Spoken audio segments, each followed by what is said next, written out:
In this video, I'm going to be going over the top 10 must-have cards right now in NBA 2K23 Myteam. What I do mean by a must-have card is we'll be going over some different price ranges for like must-have budget cards, for cards that are under like 10,000 MT, some like 50,000 MT, 40,000 MT price ranges, and then maybe even more expensive like 70, 80,000, and some even expensive, must-have cards in the game, and obviously some free cards as well that I just feel like most people, for whatever kind of team you're trying to build, should be looking to add to their lineup. For example, this Galaxy Payton can pretty much play on anybody's team in the game. I think right now he's probably the second or third best point guard in the game, especially for his price tag only being around 50,000 MT. Like, that is way better value than a guy like Ben Simmons or Magic Johnson, who are still probably like 150k plus. I just think Gary Payton is going to be so much better value than a guy like a Ben Simmons or a Magic Johnson. He's going to be a great 6'4" point guard with a 6'7" wingspan. He's still going to be one of the best on-ball defenders in the game, having a 99 steal, 99 lateral quickness, 98 perimeter,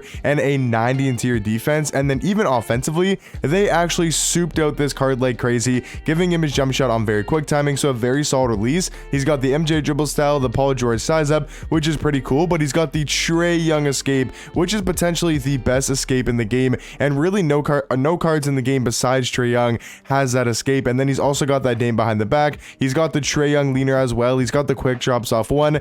Just all around, he can move on the offensive end, has a great jump shot, obviously going to be one of the best on-ball defenders in the game, and even going to the basket is pretty solid as well, and he's super quick. So just all around, I think Gary Payton is one of the most must-have cards in the game right now, especially for any squad, and whether it's more of like a cheaper squad or you're trying to build one of the best teams in the game. But next card here, not necessarily ranked in order, but it's going to be Jonathan Isaac. He is such a good power forward, small forward. He's 6'11" with a 7'2" wingspan, and I think in some sort of lineups you could make an argument for a specific lineup he is the best small forward in the game. And what I mean by that is if you run a lineup like LaMelo Ball starting point guard, T-Mac starting shooting guard, I actually think Jonathan Isaac is the best small forward to pair alongside that backcourt, because you want that height and you want that defense, and that is exactly what a guy like Jonathan Isaac brings to the table. Is he better than LeBron at small forward and Mike Bantam? I would say probably not. I have him as my third best small forward, but just all around for only about 70,000 MT, maybe even a little bit cheaper, you can arguably get a top 2,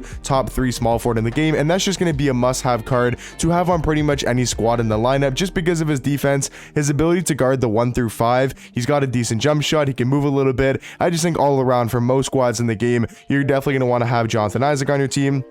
Now, talking about some must-have budget cards, if you guys are trying to build a really good budget squad, or even just some like cheaper teams as well, these are going to be some must-have budget cards. Cameron Radish, easily going to be the first guy. He's a small forward shooting guard, 6'8" with a 7-foot wingspan, so he's going to be a super tall shooting guard. Also does have a really good jump shot and really good on the offensive end.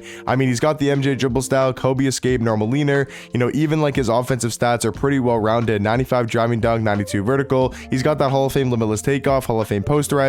Obviously, like I said, a 93 pointer, and then he's got Hall of Fame catch and shoot, corner specialist, and limitless range. This card's not a terrible defender either. Like, he can definitely clamp up on the defensive end with Hall of Fame clamps, glove, and off-ball pass. If you guys are trying to build a budget squad, I think Cameron Radish is going to be a must-have card. Next up, budget card must-have is going to be Pink Diamond James Wiseman. Also from the highlight reel set, we got some amazing budget cards from this new promo drop, and that's honestly one of my favorite things about the new highlight reel promo. Overall, you can say whatever you want about the drop, but you can't deny the fact that we got so many good budget cards in this drop. But yeah, he's just another really good budget card. He's a center power forward, 7 foot with a 7'3" wingspan, goes for around 10 to 15,000 MT, maybe even a little bit cheaper at this point, and he's just such a good budget center. Honestly, the only guy that is somewhat comparable to him is the Pink Diamond D-Rob. I think he's a lot better than a Claxton. He's better than a Marcus Gasol. I think he's even better than a Kessler, maybe better than a Chet. That really comes down to preference on whose jump shot you prefer.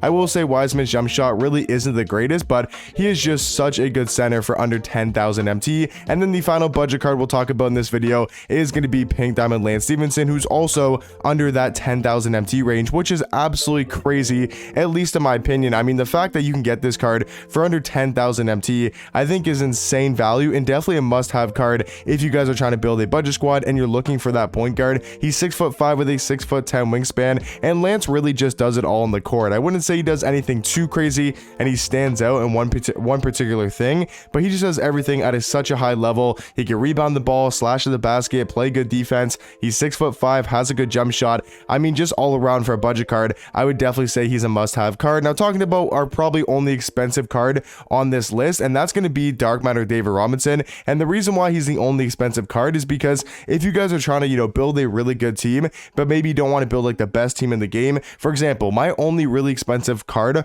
on my squad is this Dark Matter D-Rob, and that's why I think he's the best must-have card for over like 200,000-300,000 MT, because the fact that he can play center and he can be very, very effective at that center position, or you can also run him at power forward and he could be a super elite 4 as well. And he's such a good card. He plays really good defense and he can really make or break your team at that center spot. There's other point guards that can kind of make up for LaMelo Ball, a Magic, a Ben. There's some other shooting guards you can get that make up for like a Tracy McGrady, but he's also like 800,000 MT, right? There's cards that can make up for LeBron, even Jonathan Isaac, you could argue is better than him. But for D-Rob, there's really not that many great power forwards or centers like this Dark Matter D-Rob that only goes for about 400,000, maybe 500,000 MT. So all around, I think he's going to be the only expensive card in this top 10, but definitely a must-have card in the game. And then going back to a little bit more budget, I mean, Denny has dropped a lot in price. He went up to about 45,000 MT, but now he's back down to like 25k, so kind of in that budget range. He's still going to be a really good 6'9" point guard with a 6'10" wingspan.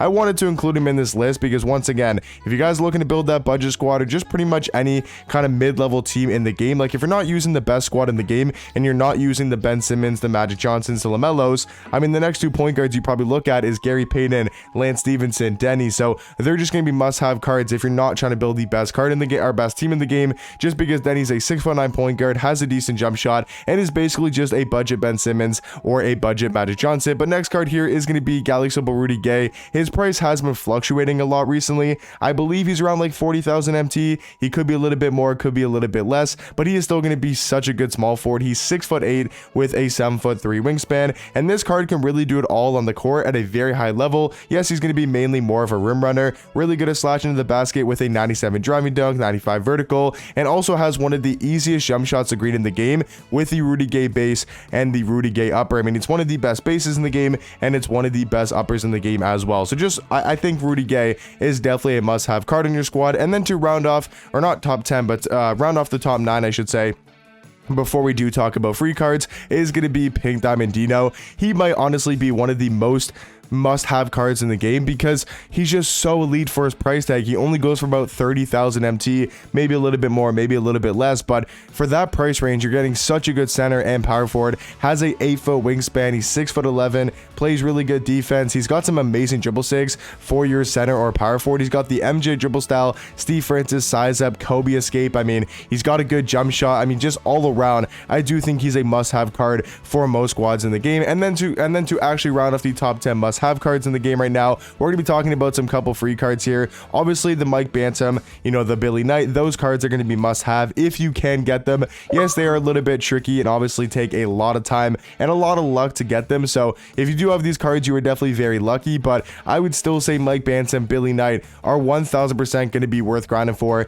and I would say must-have free cards if you guys can, put that time and effort in to get these cards because they're so elite at that shooting guard and the small forward position. And if you get them with the duo, they literally turn into Dark Matters, which are going to have 30 Hall of Fame badges. So if you guys can get lucky enough to get both the Billy Knight and the Mike Bantam, you're going to be looking at 2 free Dark Matters to be adding to your squad. And they're not just any, regular Dark Matters that aren't that great. They're some of the best cards in my team that you can get for completely free. Yes, you got to get a lot of luck, and you do have to be grinding the game a lot, but still, if you can get these 2 cards, the Mike Bantam, the Billy Knight, they're definitely going to be must-have squads or must-have cards on any squad in the game. But guys, let me know in the comment section down below, what do you guys think about my top 10 must-have cards in my team right now, and let me know maybe some other cards I missed out on in this top 10 that you guys feel are like must-have cards on pretty much budget squads, mid-level teams, or maybe expensive squads as well. But hopefully you guys enjoy the video, and I'll catch you guys in the next one.